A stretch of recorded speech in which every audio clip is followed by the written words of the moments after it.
дитинство спогадом вернувся, наче промінь сонячний йду,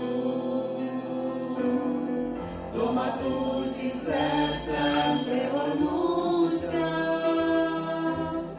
дивний спокій для душі знайду.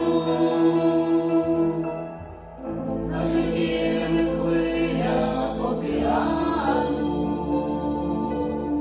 на смертельних хвилях марноти, не забуду свою рідну маму, що сказала: Господи, рости. Дякую я Богові за маму, і мудрість, Господі, святу, що моєї долі, щоб не крано, у молитві принесла Христу,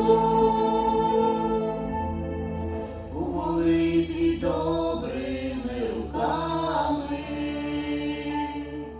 намоткала міцні паруси, що біліють завжди поруч з нами, нас несуть до вічної краси.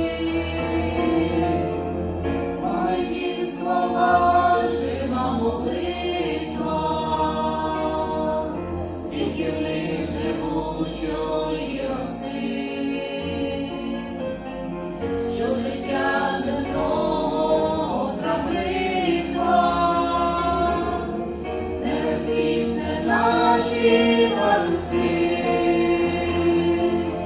Дякую я Богові